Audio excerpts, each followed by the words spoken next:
Welcome to Comic Sans, everyone, the podcast about comics for those who are sans knowledge. I'm Yen, and I am the comics half of this podcast. And with me today is a special guest. First time on the show. I'm Nat. Long time listener, first time caller. First time sitter, talker. I'm Nat. I'm the sans half of the show. I know nothing about comics. I used to. And you used to. We are in episode 3 of season 2. Wow. I have read... Well, we had a couple bonus episodes. Check so those out if you haven't. You've read at least 12. 12. I've read 12 words. 12 sentences. Now, I've read 12 comics. Yes. And so I no longer can say I'm fully sans, but I think relative to you, I'm still pretty sans. Yes, definitely. And in many other regards as well. Also, Nat's on every episode. I just thought it'd be funny to say that he's calling in. Just in case this is your first time listening. This is your first time in. Yeah, I'm unfortunately, I'm there all the time. He's subject to this pretty regularly. Yeah. Actually, Nat, to get real. Sure. To get very serious. Because up to this point, we were lying. No, to get to the heart of the matter. Sure. Our producer pointed out that I had a massive oversight in our previous episode. Please tell me. I need to know. And I'd like to apologize to the fans. An apology. To the listeners. To God, maybe? I don't want to involve her in this. Interesting. Okay. Something to think about. Ariana Grande? I do love that song. I love Ari. Song. Do you know that? I love Ari. Do you know that I stan Ariana Grande? You want to get to your apology? Oh, true. Yeah. Let's not talk about me and Ari. So, something I neglected to bring up in our previous episode. Yep. So, in the isekai. Uh-huh. You remember what the isekai is? Right? Someone gets transported to another world, right? Yes. And it's typically for young boys. Well, it became for young boys, right. But before that, it was, the audience shifted. But the main thing I want to bring up is that the method of transportation very often is that the protagonist has a near-death or death experience. Uh-huh. Very frequently involving getting hit by a truck. What? And so there's this thing called truck kun. So kun is an honorific for like a semi-formal one for boys. Right. And Truck-kun is like a character that people say unites all the isekais. And it's the same truck that is killing all of these people. I like to believe it's Optimus Prime. Oh, that'd be great. Man. Yeah? Wait, but now I'm not done with my thing yet. Okay, sure. Which is that what I neglected to point out, right? Nan, I'm going to test your memory on this. Do you remember what caused Daredevil's blindness? Oh, yeah. A truck was going to hit a man. He jumped it. So what you're saying is Daredevil's an isekai? Yes, that's what I'm saying. I'm saying that truck is the same truck as every other truck. Segueing to today's episode, is there a truck involved? No, there isn't. So the point of bringing that up... No, there was no reason. Actually, now I'm going to segue it. Watch this. Sure. I'm watching. He's watching. I'm watching. And I hope you're listening, folks, to this segue. There's no truck in today's reading. There's no punching. There's no fantasy. There's no action. We're reading something very different today. We're reading a graphic novel for young adults. Ooh. That's me. No. No? No, that's not a young adult. I'm not a young adult? You're not a young adult. I consider myself a young adult. But you're not a young adult. What's the age of a young adult? Young adult is like 16 to 18 or something. That's a teenager. No. So teenager is like a younger bracket. And then young adult. I self-identify as a young adult. Okay. I don't want to talk about this anymore. Sure. So a graphic novel for young adult without punching, without, what else you say? No fighting, no trucks? No action, none of the usual mayhem. Okay. That we've been reading in a lot of our more, perhaps, I'll say it, male-oriented books. Interesting. Yeah. Or at least how we perceive them to be, I think everything we're reading can be read by anyone, but the market sometimes considers these books to be more oriented towards boys or men. Nat, can you remind our dear listeners what a graphic novel is? It's been a while. You can do it.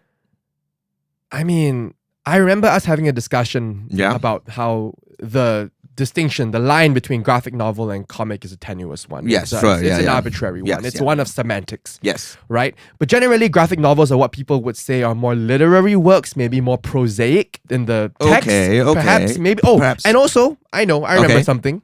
It ends. Yes, that's what we're looking for. Ding, ding, ding, ding, ding, ding. Chicken dinner. Winner, chicken dinner. It is singular in its story. There's a beginning, middle, and end, and then there's no music to my ears. Or maybe there is. Maybe it's like I don't know. Sometimes there's sequels or something. Yeah. But the idea is that the thing you're holding in your hands finishes within itself. It's complete. Or completes at some point. Yeah. With an end goal in mind, right? Yeah. So this one summer is curious for its dual accomplishments, okay? So one of them, or one half of these set of accomplishments, is that it's the first graphic novel to win the Caldecott Prize. You know what the Caldecott Prize is? No idea. It's the most distinguished award for American picture books for children. Oh. Okay, so it's a huge deal. Yeah. It's a huge deal. And it won the Eisner for Best Graphic Novel. That one I know. You remember the Eisner? I know right? the Eisner. So that's like the Oscars of the comic book world. Or the Tonys. Of which Singaporean comic book artist Sunny Liu, shout out Sunny, has won 3. Yes, correct. Yeah. So you're appraised to the Eisners. Yes. And now are you appraised to this next list? Are you ready for this list? Sure. This is the other half of the accomplishment for this one summer. Right.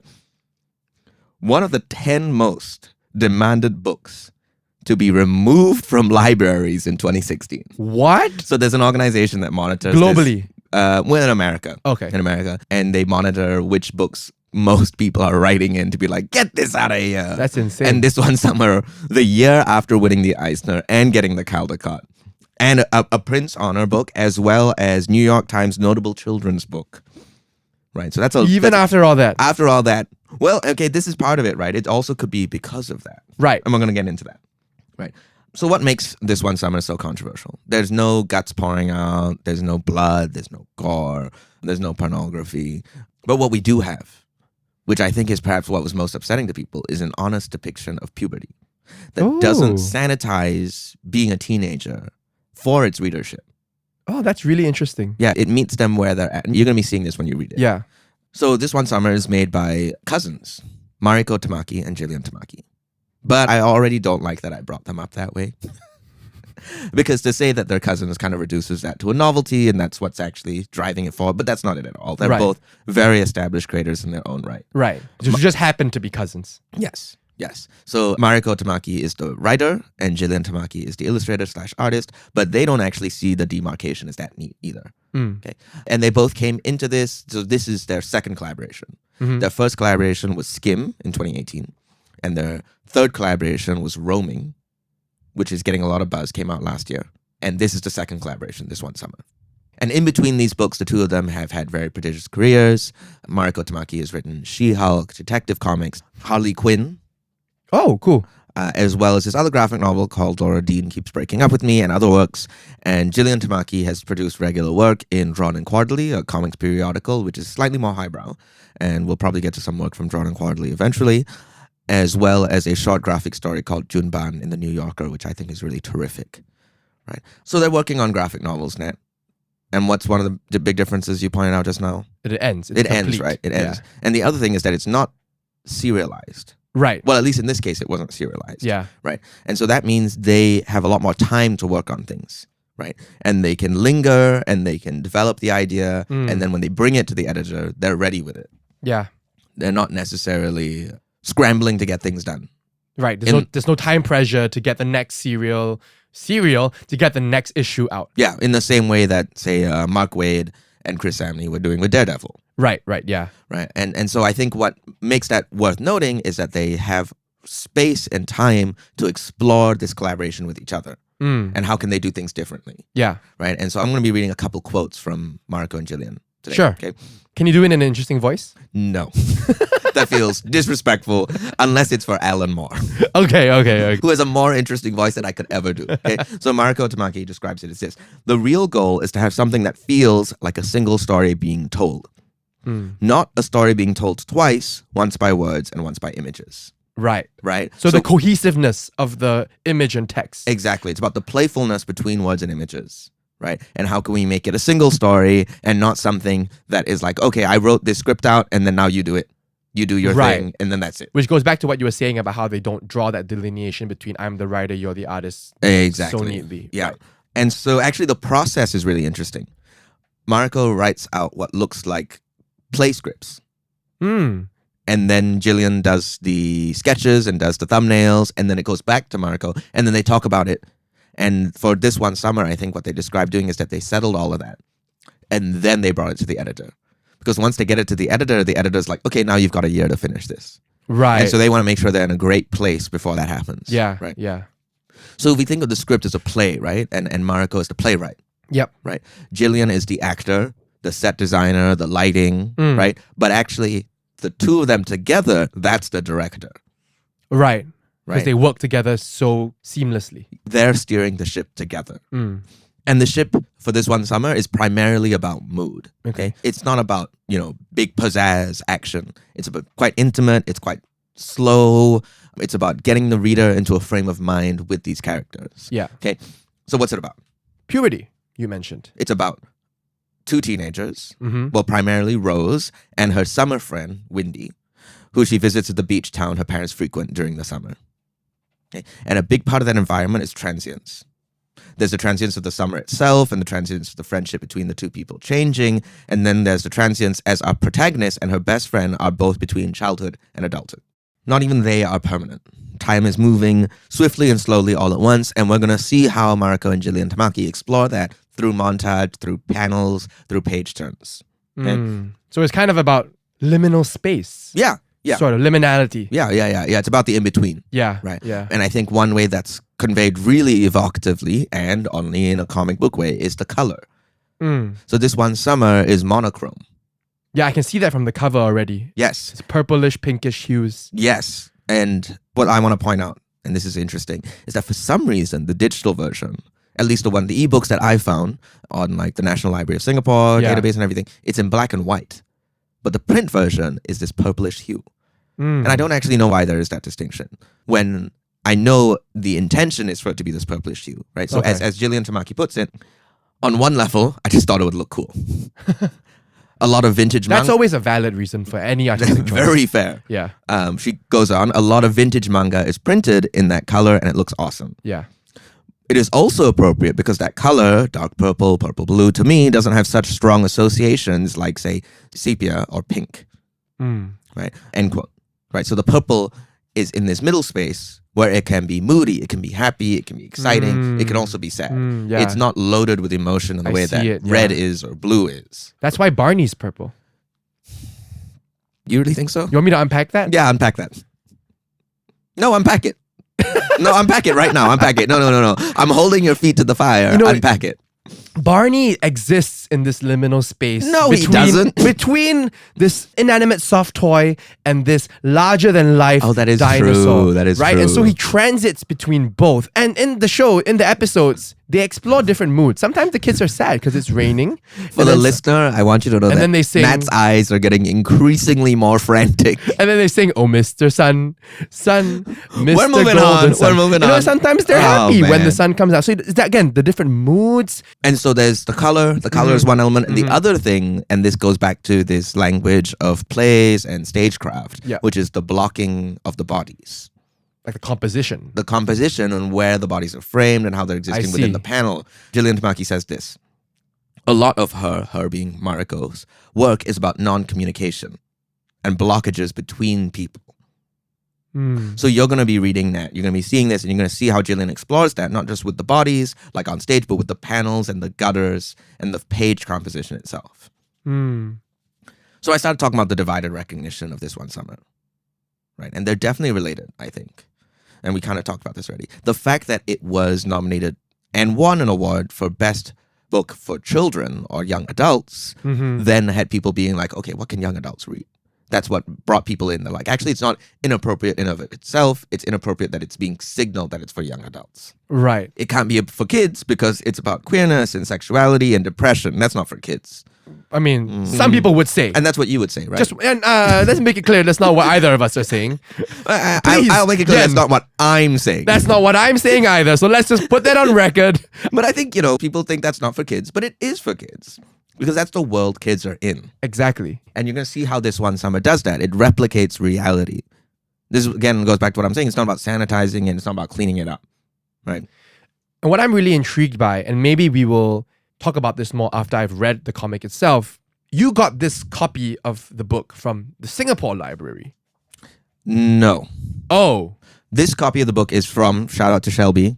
Oh, shout out to Shelby again. Shout out to Shelby once again. This is Shelby's copy of this one summer. But I did go to the National Library of Singapore website to check whether I could see the ebook to see whether it really was in color or not. I wanted to. Oh, Yeah. okay. So do you know whether it's available in our libraries, the physical copy? It is available in our libraries. Okay, so that's interesting to me. There's about 6 copies available. Singapore is not known Yes. for our very lenient censorship. But I think the question is, and this is something worth exploring, is I don't know which section of the library it's in. Right. Yeah. Probably not in the children's section. Because there is like an adult graphic novel section. Right, Yeah. right. Okay. That's a good point. Because I was just curious, like, if it wasn't like the list of the top 10 most the demanded books, I would imagine Singapore would be right up with there, I think in Singapore they don't keep track of the list. The book just gets taken off. That's it. And so and so these kids are learning about all these things anyway, and that's something that this one summer is depicting. Yeah. And a kid or a young adult that's reading this and is understanding that it's normal. There's nothing weird about this process of discovering these things and hearing things that maybe you're not supposed to hear and grappling with issues that may be a little bit beyond what we think of their age range, in air quotes. Yeah. And it really comes down to, when it comes to these topics, it really comes down to how you talk about it. Yeah. Rather than the topic itself. Exactly. Right? Because there's always, sure, there are always crude and inappropriate ways to talk about any topic. Yes. Let alone this one. Yeah. Right? But equally, there are beautiful and poetic and authentic and genuine and age-appropriate ways to talk about these topics in ways that we arguably should talk about these topics. And I think the key thing there is to talk about it without judgment. Yeah. Right? So to do it without this sort of prejudice and this sort of like, well, you shouldn't be doing that. They're going to see this and they're going to understand that. Yeah. And this thing you're talking about, beauty, and I think that's something that's really powerful about this one summer is the artistic melancholy in it. It's got this sense of remembrance, this transience, and it's this interplay between writer and artist in a way that only comics can depict it. Right? That memory, come on, you definitely have a summer friend. Like a trip you went on or a school trip you went on, and then you had this really fiery friendship with a friend, and then you came back and you don't talk anymore. Yeah. That's a very common experience. Yeah. And this one summer is interesting because it's depicting, we're getting one summer over this series of summers between these two. Right. And we're hitting perhaps what is the inflection point for them. And you're going to see that a little bit. You're not going to see the high points of that inflection of when they depart and when they come back together and things like that. You know what? I'm enough of this. I'm just going to let you read it. I am really excited to read it. I'll get more into this later, but this is a topic that is of great personal interest to me. Yes. And we'll talk about it later. So for our readers and for Nat, this one summer isn't broken up into chapters. Okay. So it's a little harder to demarcate. Right. But there were just some sections that I just really wanted you to read. Okay. And we're going to be reading pages 43 to 85 and 96 to 112. Based on this, are there multiple? It's numbered. The pages are numbered. Are there multiple publications? It's always like this. Oh, true. So even online, it would because be. the page turn matters. Correct. Of course. He's learning. I'm learning, folks. Learning. So if you're listening, right now's a good time. If you got your hands on either the physical or digital copy, pause this episode, read those pages, come back, or read the whole thing if you want to. Honestly, yeah, definitely. You could definitely read the whole thing. But I'm only going to read those pages, and then we're going to come back and we're going to talk about it. So that's 43 to 85 and 96 to 112. And here you go, Nat. Beautiful. Enjoy. This one summer. Welcome back to our listeners and to Nat, who just spent some time reading. Spent a summer with Windy and... Spent this one summer... Windy and Rose. With Windy and Rose. Nat, same question as before, as our previous episodes. Can you recap what you read for us in 5 words? Oh, this is going to be hard. This is going to be hard. But remember, mood. Right. We're primarily transported into an atmosphere. What's that atmosphere like? I'm going to start a little bit abstract, a little bit tangential. Okay. I'm going to say Ladybird. Interesting. Okay, you should have saved that for a question later, but never mind. No, it's okay. It just reminds me of that movie. Okay. It's sort of like, if you're not familiar, Ladybird is a movie that came out in 2018. I want to say. Great film. It's just really similar to this in the sense that it's just really hard to explain the plot. At least from the fragments that I read. It's just sort of like this mood, this vibe, and this slice of life. I think it's the key that I'm getting as you follow these characters through their growing up. Yeah. So my first word is Ladybird. Okay, my second spend word, less time on the next 4. Sure. Friendship. Okay. Family. Okay. A little bland. But wow. You want this to be the critique free? No, you got to give me your 5 best words, man. Discovery. Okay. Discovery, and then the last word I'm gonna give you is puberty. Okay. We talked about it. You know, it's a part of it. I have to say it. Okay? Yeah. All right. Okay, and now, Nat, can you tell us in a little bit more detail about some of the scraps you read? And so, to be clear, we are saying that I think the strength of this one summer is the mood. That doesn't mean it's without a plot. For sure. Right? Yeah. Its plot is very compelling, but I think the mood is the thing that's really transportative. Yeah. Anyway, so Nat, can you tell us about what you read in those 2 scraps I gave you? Well, on page 43, we kind of just start with Rose asking her mom whether she wants to go swimming. The mom kind of be like, no, not now. And then we get this super long like montage of just like time passing. Little just tableaus. I mean, I guess comics are always static. But these are little like snapshots, tableaus of things happening over the course of the day. But then the day ends with Rose meeting Wendy. Yep. And they go to a little store, like a little convenience store that also happens to rent some DVDs. They rent a copy of Chainsaw Massacre? I think it's Texas Chainsaw Massacre. They watch it. They get a little freaked out. Rose's mom comes home. It's just, the classic teenage things. Yeah. And then stepping into forbidden territory. Yeah, and then it cuts over to this little monologue that I assume Rose is. Yeah. Rose is the narrator. Yeah, so Rose is monologuing a bit about what she knows about sex. Yeah. And it's sort of set to this backdrop of her and Wendy just hanging out. Yeah. Which I think is an interesting choice. Kind of end up going to the beach. Yes. And they're talking. Yeah. Just having a conversation about nothing much. Really, nothing of note. Just talking. Yeah.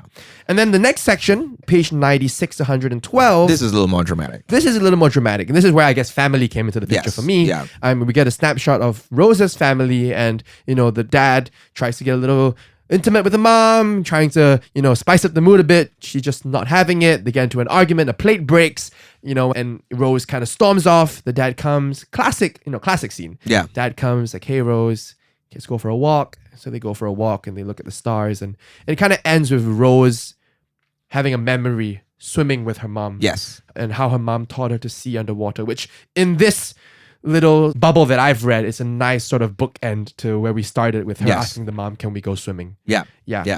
And then right after that, we go back to present day where she's in the ocean with Wendy again. Ah, okay. I didn't get that. I thought that was still the flashback. But okay, yes, I see that right now. Yeah, so that's just I would say you've read maybe 25% of this one summer. Right. Maybe definitely less. Yeah, less. Maybe 20%. But I really, let's go to the first thing you talked about. Yeah. The montage. Yeah. That time sequence. Yeah. I mean, describe it. Tell people what's going on there. You already talked about the tableaus. Sure. So, after this 5-panel page, conversation between Rose and her mom, you turn the page and I think what struck me in the following pages, and because it's not just in his montages, throughout the whole section that I read, is these beautiful full page spreads. Yes. I mean, just look at that. I mean, this is page... Yeah, listener, look at that. I can't... With there's no page details. number, 43, 44, 45, 46, and 47, right? It's just Rose sprawled out on her bed, reading some sort of magazine. And you can see the whole room. It's messy. There's stuff on the floor. There's so many details. A cup on the floor, a plate, and a mug. And it's in the next page is also this is 2 one-page spreads. Yeah. And you just get these different size tableaus, vignettes. And basically what's happening is that every spread or every panel has a timestamp on it. Yes. Right? So we start at, this one doesn't have one, but then we start at 10:21. It goes to 11:08, 12:17, 12:54. So it's really just random moments throughout the day. And my read of it is sort of kind of pointing towards the mundanity of Rose's day. I don't know if there's more to it. And there's also snapshots of Wendy. Yeah. Well, yeah, I think it's kind of just the emptiness of a summer day. Yeah. It's that point of the summer when somebody asks you, hey, what day is it? And you're like, I have no idea. Yeah. I have no idea what day it is. I'm just chilling. Yeah. So Rose reads a magazine on her bed. It has breakfast, with just these this remnants of cutlery and leftover food. There's just a bird's eye view of their little, I guess, where they're staying, which is a sort of the cottage situation. It's just her kind of standing on a swing and there's Wendy in the background. And they're just playing on the swing, her dad driving, playing some mini golf in the afternoon. It's just really mundane. Yeah. But not in a bad way. Not in a bad way. It's just very ordinary. It's very ordinary. And it's hard to say how the Tamakis are achieving this. But there's a bit of a longing. I felt reading that montage, a bit of a, man, what a way to spend the day. In an envious way or in a judgmental way? No, in an envious way, in a sort of man, I remember what it was like to do that. And it's unlikely I'll get a day like that again. That's a day available only to a teenager during the summer. But in a sense, to me, there's also a hint of a void. Yes, there's definitely some sadness to it. There's something's a bit off here. There's a bit of loneliness, I think, also is part of it. There's a lot of Rose on her own. Yeah. And her parents on their own. Yes. You don't really get any snapshots of her hanging out with her parents. Yeah. You know, there's definitely a tinge of a void, of a loneliness that is sort of broken. Oh, and before we get into that, you know, then we get into page 52, 53, where it's this like smorgasbord of panels. Yeah. Just each one with a timestamp. Really just putting on contacts, stretching. And that's actually maybe her mom, I think, stretching, peeling some corn. Like, it's, you know, and then it's kind of broken. That whole sort of montage is broken at 9:17 p.m. when finally she sort of meets Wendy. Oh no, she's been hanging out with Wendy. But they go out. Yeah, and we're actually hearing them And because there's no talk. dialogue across this tableau. They this speak. montage. Yeah. And, you know, I'm always crazy to talk about them, Nat. Let's talk about the panel count. What is that achieving for us?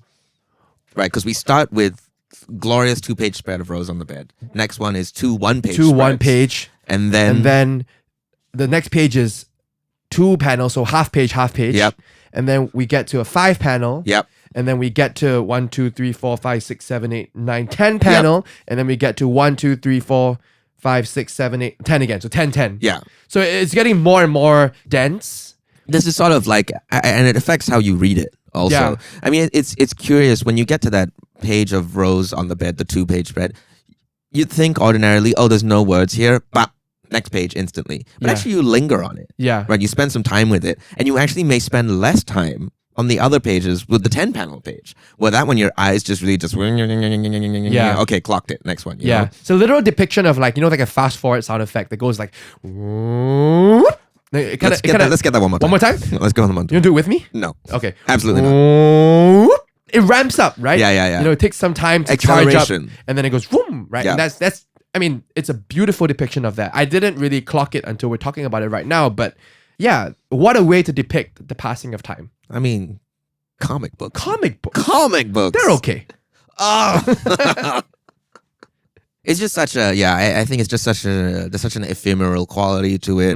There's longing, there's sadness, there's also some joy. It's just an incredible way to depict a single day of a summer. And so then we go into the other stuff, which is them watching the horror movie. For the listener, Nat's kind of just flipping all around the book. I don't know what he's doing. He's looking at the cover, he's looking at the back, he's flipping to the last few pages. What are you doing? I'm having a realization right now, because you talked about the purple. Actually, the purple's only in the cover. In the pages itself, it's pretty much black and white. I would say no, but I wouldn't say it's black. I would say this is a blue. This is that's why I'm kind of flipping around and comparing to the cover, because I'm trying to see. No, the cover is definitely a stronger version of the purple. And that's an interesting thing that we haven't talked about. Yeah. Which is, how does a cover relate to the interior? Right. Because that purple, so the book itself is not that purple inside, but the cover does sort of infect the darker blue of the interior. Right? Where you're still kind of projecting that purple inwards. Yeah. I would say if I were to really scrutinize it, it's like the slightest tinge of purple. Yeah. It's not black. It's not black. It's definitely not a harsh black. It's not clean black. Let's move on to the next part, which is their visit to the convenience store. Yeah. Which is where we sort of get the first glimpse into this world of emerging puberty and emerging consciousness of sex and, being exposed to it in this external environment, which I think is really what they're exploring. So what's Nat's describing is that they go to the video store, and the video store is populated by older teenagers. Yeah. One of them who works at the front desk, and they're kind of having these conversations that maybe Wendy and Rose shouldn't be hearing. Yeah. But that's also just how it goes. In the real world. Yeah, you're right. You aren't actually fully insulated from these situations. Yeah. People are always bringing in things that you'd think a kid, shouldn't hear. It does remind me of recently, literally yesterday. Yeah. I was on Instagram and I saw this influencer, and she's a mom, and she posted this series of Instagram stories ranting about how her kid was at the playground, and there was this older kid who was running around and dropping F-bombs everywhere. Right. And she as a parent was so upset, and that kid's parents weren't around, so she went out to the kid and she confronted the kid, and she said, if you drop one more F-bomb, you're getting out of the playground. And she was so angry, and she posted this series of stories.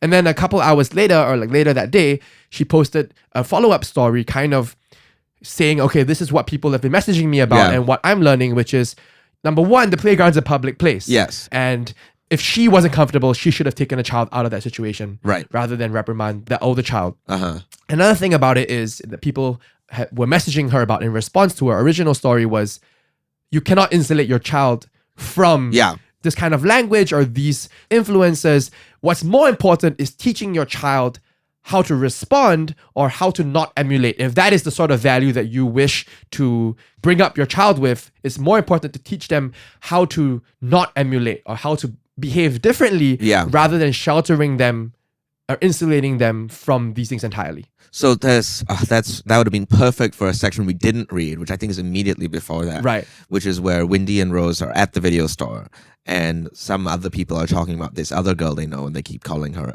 a slut. Ah, so that explains why that one sort of full panel page, sorry, I'm going back a bit, but this is basically on page 44. There's a close-up of her and her mom's feet walking, and every step she takes is sort of these words, slut, slut, slut, slut. Is that it? Yeah. Because immediately before this, Wendy and Rose were talking about this girl, and they're like, oh, she's a slut anyway. And her mom and Wendy's aunt come back, and they're like, why are you talking like that? We don't like you talking like that. That's not an appropriate way to be talking. And the word slut kind of has a recurring effect throughout the graphic novel as a sort of maybe like this singular symbol of Rose confronting the adult world, or what she sees as the adult world, and this eagerness to be a part of it and be a part of these teenagers that she's seeing their lives. Yeah. I mean, why does she pick up the Texas Chainsaw Massacre anyway? Do you remember this part? Let me recap. So going back to the video store or the convenience store. Well, it's technically out of their age range. And they're not supposed to pick it up. Right, the forbidden fruit sort of thing. Yeah. And then do you remember what the clock says around them? You guys are like 15 or something? Yeah. And then they nod. Yeah. And then he goes, whatever, these guys are cool. You're cool, right? Yeah. Right. And if you go back, look at the big grin on Rose's face. Right. It's like a validation. Yeah. It's sort of this, She's really excited to be part of this world. And I think that's the part of the transience I didn't get to earlier, which is that what Rose is so eager is to be in this permanent stage of adulthood. Right. To leave this liminal space. And aren't we all at that age? I mean, we've all done it. We've all watched shows with our friends that we shouldn't be watching at that age. Exactly, yeah. And, Nat, name one for us. I actually have a very distinct memory. Okay, Me and my friends, we had a sleepover and we were maybe about, I would say 9 or 10, and we watched Freddy versus Jason. Oh, man. At least watch something good if you're going to do that. No, I don't know how we got our hands on it because those were the days of DVDs still. Yeah. I don't know how we got our hands on it. It was the first time I think I saw full frontal nudity. Oh, yeah. So it wasn't just violence. It wasn't just violence. There was nudity in it as well. I remember the exact scene and my Wow. first time, and I kind of looked at my friends. I'm like, are we allowed to be watching this? I mean, that's what I was thinking. So I know that feeling exactly. Well, because right? also within I don't know that, if my parents know I watched that. Well, no. They don't listen to the okay, podcast. well, that's fine. Well, and then we've got that really great, those few pages where they are watching it and freaking out. Yes. With all and that's so true. Yeah, right? that was basically me. This nervous excitement, and then suddenly you're like, oh no, I really do. Like look at the windy panels there. Could you describe what's going on there? So coming out of the laptop are all these sounds and just bzzz, people getting killed and massacred. And then Wendy is kind of covering her face with her shirt just up to her eyes. And then they both kind of like throw the sheets over their heads. Yeah. And then they're underneath. I want to go back to the panel where Wendy's holding the sheets in front of her eyes because we've got the sound effects going around it. Right. And so Jillian Tamaki is creating the sense of claustrophobia, right? And then the second they pull the sheets over, the sound effects disappear. And the way that she drew the speech bubbles are like kind of onomatopoeic. Yeah. Right? Like the splash one is like a water splash. Yeah. The buzz is sort of like jagged. I mean, the screams are kind of like goopy and melty. And they're all invading Wendy's space. Yeah. And then once the sheet comes over, the sounds disappear. Well, there's one still peeking out from the laptop. But but that's from a perspective outside the blanket. Right, when we're inside. When we're inside the blanket, it's gone. Yeah. That's cool. And very relatable. I mean, I've totally done this. I want to go to a different splash page. Sure. That I was like, there were two things I was like, I need these pages in. So there was the montage, and then the other one is when they're listening to the music. It was when Wendy starts playing the music and starts dancing. Just that. This one? Yeah. Okay. So this is on page 70 and 71. And so this is when Rose is monologuing about, I know a little bit about sex and thinking about what she's heard about it and things like that. And while she's writing a card to her mom, Wendy is turned on some music. You see all these music notes that are really just filling the panels. She's dancing. And then you turn the page at page 69 and you just get this This is really beautiful. This Yeah. full page, 2-page spread, Rose sitting at the table in the background, and the foreground is Windy, and there's like just 1, 2, 3, 4, 5, 6, 7, 8 figures of her dancing around the dining room table. It's faux animation, Yeah. right? Yeah. Because it's 8 Windies, when in reality, if we're being really firm about comic books or panels, it'd be 1 Windy, right? But it's 8 Windies across a single 2-page panel, right? We're getting not just a moment in time, we're getting a series of moments in time. And I think to go to this thing about blocking, the way Jillian Tamaki draws Windy's figure, there's just so much comfort and security in it. So good. It's so good. There's no nervousness about it. Yeah, There's just this raw, just like, I'm dancing to dance. I don't care who's looking, what this is for. I'm dancing because my body wants to move in this moment. Yeah, and I'm no artist. I'm no visual artist, but I do consume my fair share of like art content on YouTube. It's just a corner of YouTube I like to occupy, watching people draw and doodle and stuff like that. And I know that it's not easy to draw such loose poses. Yeah. Like the poses that Windy takes up in each of these 8 snapshots. Yeah. The joints are loose. There is this sense of like, what's the word? Flexibility is the wrong word. It's the sense of like, sort of relaxed. Yeah, relaxed. Yeah, I was going to say relaxation. Relaxed, malleable. Yeah. Sort of, she's just flowing. Yeah. Maybe flow is the flow, word. that's the word. To capture the flow in her movement through this full animation is way harder than I think a lot of people give credit to. Yeah. Yeah. And this is another one of those instances, no words on the page, and you're going to linger on it. The lack of words is actually going to make you spend more time on it. Yeah. You know, we're still in the first half of what Nat read. And let's talk about how it closes the transition out of this moment, right? When we're going into the beach. Right. So then it kind of goes to a conversation that they're having. They play a little game. Yeah, did you ever play that game? No, this is unfamiliar to me. Oh man, I definitely it's I don't know how to describe this to a listener, but it's like when you fold the paper and then each edge of the paper corresponds to But our one is like the thing where you open and like you do that. Oh yeah. You know that thing? I don't know how to describe it. Like it's like a little mouth that you can open vertically or and a flower that petals. Yeah. This one just seems like they just count. Yeah. So it's a grid and then you it's a grid and then you count around it. Yeah. And each edge of the grid means a different thing. Yeah. But again, something that we've all done in some form, right? Like, oh, this is your fate now because you chose this or this chose you. Yeah, and then they go to the beach. And this was an interesting page. This page is page 80 and 81. Mm-hmm. It's kind of a 2-page spread. It's like a 1.5 page spread. I mean, this is where we're blurring lines a little bit on like what's a picture book and what's a comic book and what's a graphic novel. Yeah. Because the primary text is on white space, segmented from the image itself. Very hard line. Very hard line. Yeah, and then the image is on the right of that. Yeah. Taking up 1.5 pages. To be honest, can I be honest with you? Yeah, you can be honest. I don't love this page. I think it's an interesting choice. Yeah. I can't say that it affects me in the same way that some of the other choices make, but I think it's an interesting choice. And it had me thinking what was the purpose and what was Because going back to what you were saying about how they're trying to tell one story with image and text and not two. This feels like 2 stories. This feels like something from the drafts, like... Sure. Yeah, like there's a clear separation between image and text. Well, let's go to the next page. Yeah, so this was weird to me, but then the next page... Yeah, it's just a wash of the sea/sky. Right. Unclear, to be honest. Unclear. And I think, and that's why I think they do the previous decision. Okay. Is because you have that white space of the text. And this is, again, this kind of faux animation approximating a flip book almost. Right. Right. And now, because the sky/sea, whatever this is occupying so much space, you think a 2-page spread is as much space as it can take. Well, you can actually take up more space than a 2-page spread because you make us think that the 2-page is smaller on the previous page with this white space.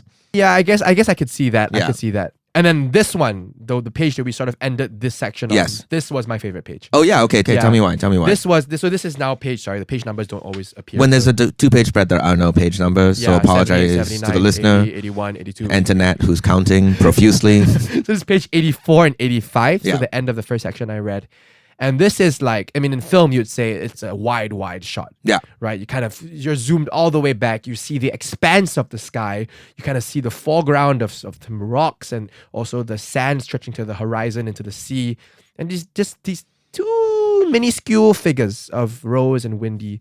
And they're just almost silhouettes, almost without, without detail. Almost. They're walking, and Wendy just says, "You remember that time your mom made up that ghost story about the woman who carried her heart around in her purse?" I mean, the text itself is inconsequential. No, yeah. But it's about, again, the mood, the moment of them alone on this deserted beach. Yeah. It's nighttime, is it? Unclear. It's approaching evening. Yeah. It's approaching evening. I think it's just the sequence of those images, right? We've got that white space and them going into the beach, and then we've got this sky/sea, and then this. It's just so powerful, and I want to point out to the listener that Nat actually read past this point.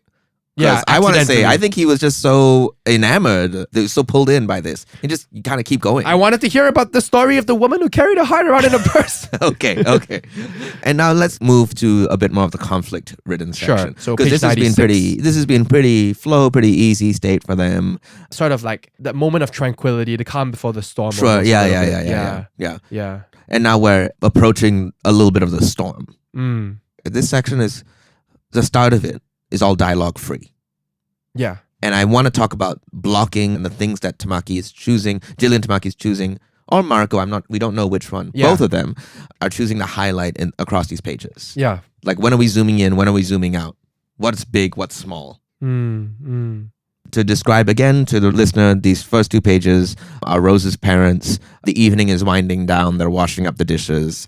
And then the dad approaches the mom and she drops the glass, and the conflict kind of erupts from there. Yeah. Yeah.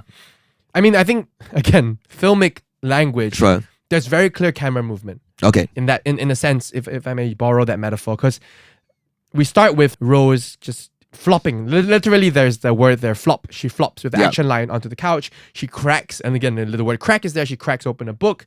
She's just chilling. She has a little smile on her face. She's content. Yeah. But then this panel is sort of the transition panel where the camera moves. In the foreground, we kind of get a glimpse of her foot on the couch. But then in the background, further away, are her parents. And the coloring, let's talk about the coloring of that panel, foreground, background. How is Jillian Tamaki making us notice the focus of that scene?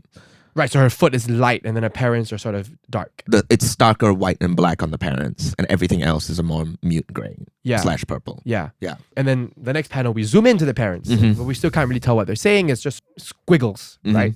Signaling just... Inconsequential, again. It's not muffled, I mean, this is the quote, going back to the quote of Jillian Tamaki, that it's Mariko Tamaki's scripts aren't necessarily about what the characters are saying, it's about the blockages between them. And how can the body explore that? Right. Yeah. And then we zoom in tighter, and it's the dad's face looking at the back of the mom's head.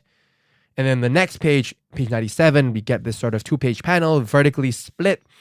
The dad trying to go in for a kiss on the mom's neck or something, and then boom, close up on her hand, slip. Literally the word slip again. But tiny. Tiny. Yeah. Kind of similar to the slut we saw earlier. So I think she uses, whoever decides this, but has used these sort of onomatopoeic words. The sound effects, quite interestingly. I think not that we've... Pushing the boundaries. Yeah, pushing more the than boundaries, we've seen in not simply approximating the actual sound. Which is, I think, how conventionally we think of it. It's actually, I would say, more, again, going back to mood. Yeah. The choice of these words is not just about onomatopoeia and sound effects. Yeah. It's also conveying a mood. Yes. It adds to the whole It's like the slip. Atmosphere. The slip is more than just a physical slip. There maybe is a slip in emotion. There's a slip in judgment. Yeah. There's a slip in tension. Yeah. You know? Yeah. Absolutely. But then signified by the slip of the bowl. Yeah. Crashing into the floor on the next page. In slow motion. Which is, again, to reiterate, we're reading a graphic novel. Yeah. Nothing is actually in motion, but Jillian Tamaki accomplished slow motion with this panel of the mug breaking. A bowl.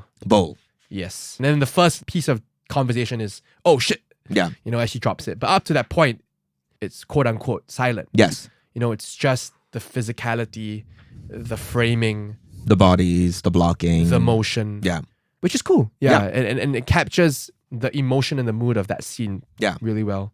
And then literally the bowl breaks. Yeah. The tension breaks, and then they're talking. The argument starts. Yeah. And again, an argument, the nature of which many of us would have heard before. Yeah. We're in the room, our parents are arguing. Most people who live with both parents would be familiar with that. And it's the kind of argument where it's about one thing, but actually it's about something It's way not about the bowl. different. Yeah, no one cares about the bowl. Yeah. And I want to go, and we're moving nearer to the end of what we've been reading, and I want to go to that moment when they go on the walk. Sure. Because I love that section. Sure. We've got this very honest depiction of what happens after these fights, the fallout of these fights, and this divide between the parents, and Rose clearly being more angry at her mother than her father, for reasons that are clear throughout the rest of the book, maybe not so much within these pages. And then her dad comes in and he's like, let's go for a walk. And I just love the atmosphere and the coloring of these pages. Yeah. So, I mean, they go for a walk.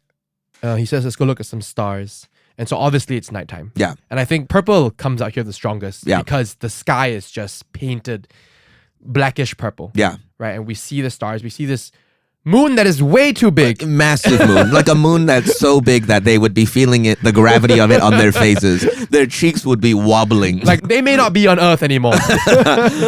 But it's a beautiful image. Yeah. It's It does something. It has an effect. We've got them looking at the stars. Yeah. Right? We finally got a view of the stars. And actually, this is the text.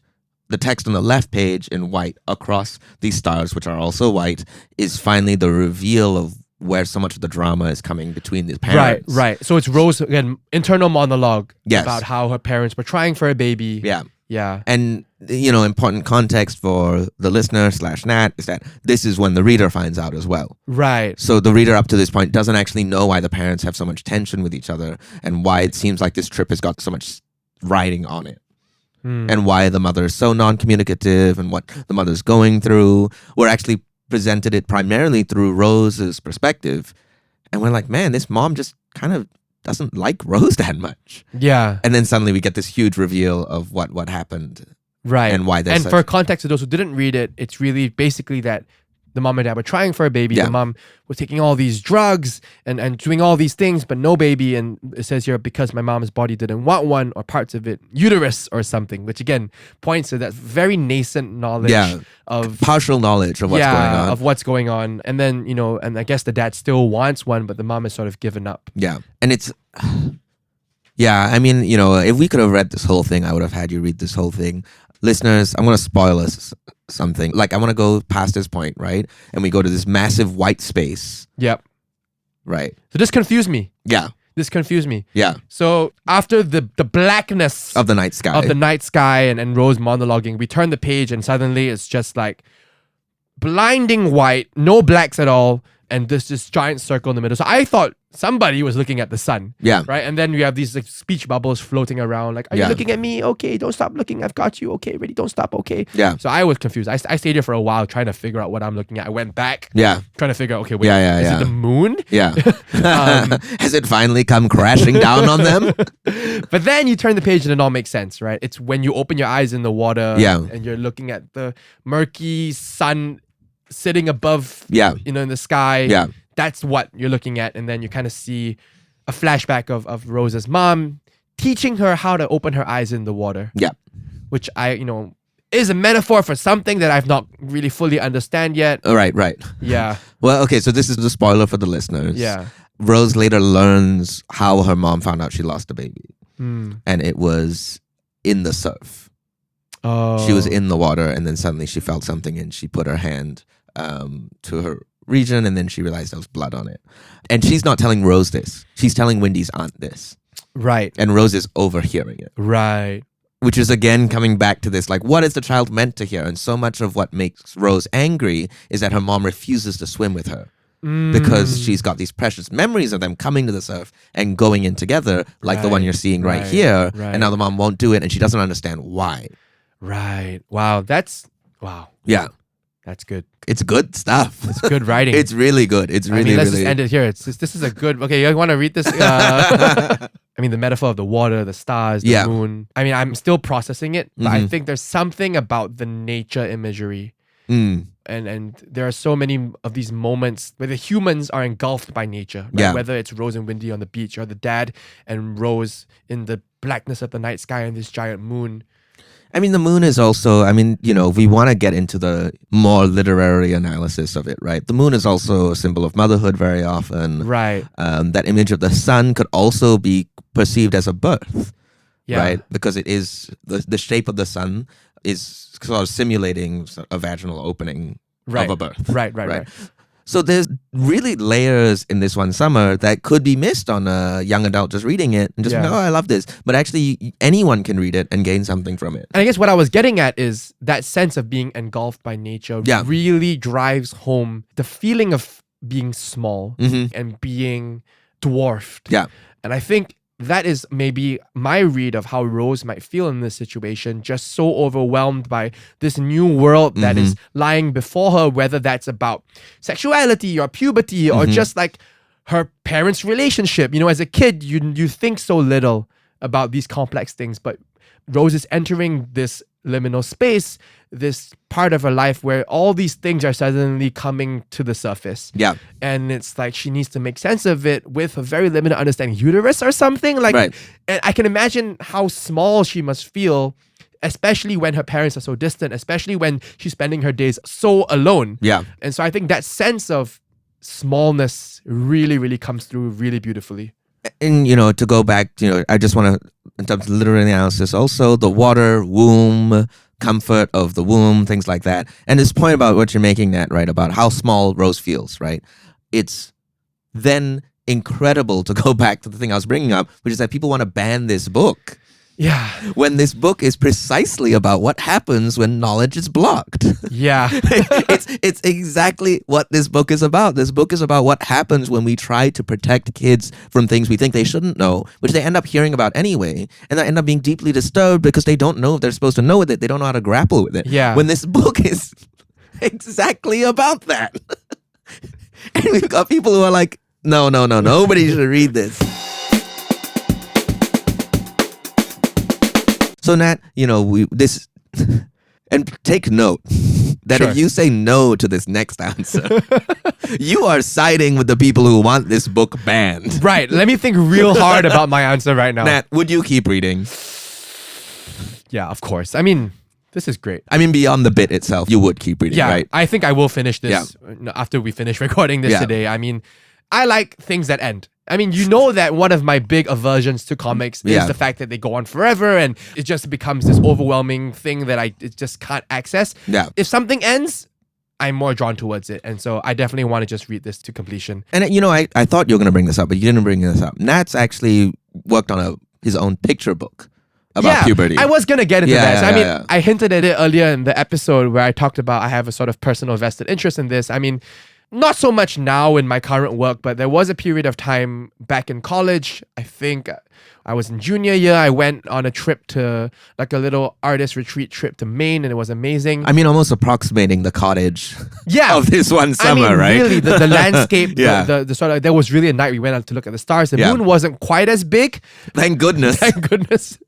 But yeah, it was. Yeah, you're right. Actually, now that you mention it, very similar landscape and setting, and somehow the work that came out of that retreat was this picture book about puberty, and it was centered around the motif of hands and what we do with our hands. And it started with a lot of the quote-unquote innocuous things inspired by what I did in Maine, which was like catch crabs and, you know, swing on ropes and get rope burns and things like that. But it translated into using our hands to explore our own bodies, right? Which is a journey that I went through, as most teenage prepubescent boys, I believe, go through very much alone. Without guidance. No one guided me. No one... And, you know, and if it's not alone, it's with some very unwelcome advice from someone else in your peer group. Yeah. So, you know, very much figuring things out alone. Actually, caveat, alone with the internet, which usually it's not... Which is maybe...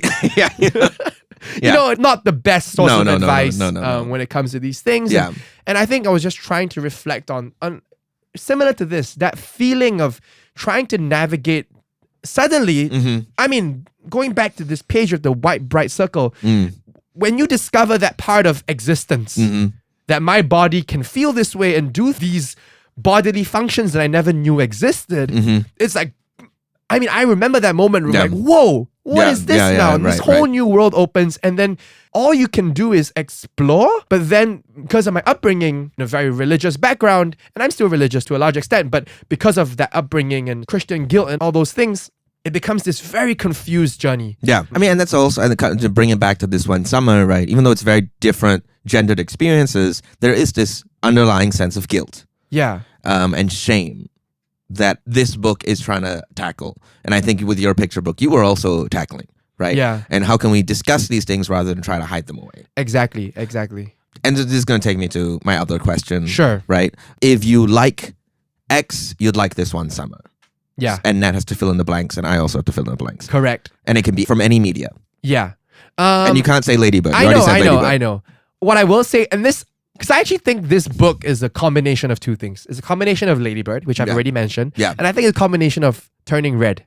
Okay, I didn't see Turning Red. You didn't see it? So it's the Disney film. And it's this Asian American girl. It's very similar, going through puberty. They use the symbol of transformation, right? Transformation, turning into this big, angry red panda.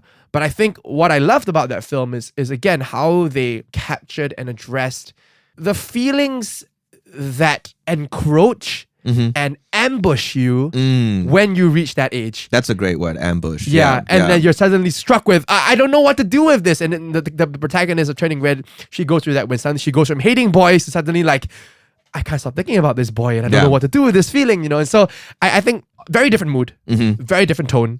But I think content-wise, there's a lot of similarities there. And my offering, if you'd like X, you'd like this. I don't know. I'm kind of tempted. I think two things I think of, but even I think they're both wrong genre-wise. Okay. I think 8th Grade by Bo Burnham, the film 8th Grade. Oh, I've not seen that. Is that like a comedy special? No. Oh. No, it's about an 8th grade student. Oh, it's a film? Yeah, it's a film. I didn't know Bo Burnham did films. And wrote. And the reason I say it's wrong genre-wise is because 8th Grade is a horror movie. It's a horror movie without any horror elements, but there's just this, it's just kind of an excruciating watch. Okay. But I think it's similarly honest to This One Summer. And the other one I think, and this is maybe going a little bit back more to the central friendship of This One Summer, is Booksmart, a comedy directed by Olivia Wilde, I think from 2019. And that's a really, really funny movie that's also about these two girls who are best friends about to go into college. So they're slightly older than Wendy and Rose, but also about sort of their evolving friendship / whether this friendship is sticking around as they enter this next stage of their lives. Right. Yeah, and Booksmart is also a very raucous comedy. So again, it still doesn't feel right. Totally off. I think everything we've recommended, totally off. But subject matter, somewhere there. Somewhere in the ballpark. And then, to end us off, we're still figuring this pipeline out, but basically we're presenting a pipeline of content. You know? So if you liked something, then you should read this. And then if you read this and you like this, you should also check out. I mean, you could also go backwards. I mean, it works either way. So I don't really know what. True. It's just a way for us to recommend more things. Yeah. Well, so you've got to ask it to me, right? Well, yeah. What else would you recommend if someone reads this, they like it? What's next in the pipeline? Oh man, I'm torn. I wish I had read Roaming by now. Is that the other book? That's the third collaboration between them. Just recommend it. I'd recommend Roaming.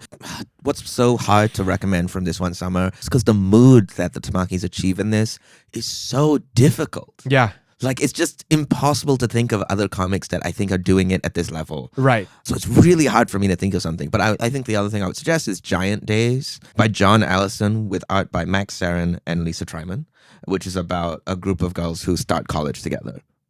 And there's a lot about friendship and there's a lot of humor in it. And I think we didn't read some of the funny sections in This One Summer, but there are a lot of funny sections, especially from Wendy. So I think that would be my recommendation. I want to recommend, my picture book that is not available anywhere. Yeah, that nobody can get to. But if you ever want to read it, just drop me an email. We got to shout out the email. We got to shout out the email. We can't forget. Drop us an email at, I don't even remember what it is, but I think it's comicsans@andasproductions.com. I think it's andas@comicssansproductions.info.gov. .dov? It's somewhere there in the show notes. If you want to, I'll send you the picture book. I mean... Okay, well, check out This One Summer. Get it from your local library, folks. Yeah. Prove these people wrong. If it's not banned already. Yeah. Thanks for listening to Comic Sans. We'll see you on the next page. See ya.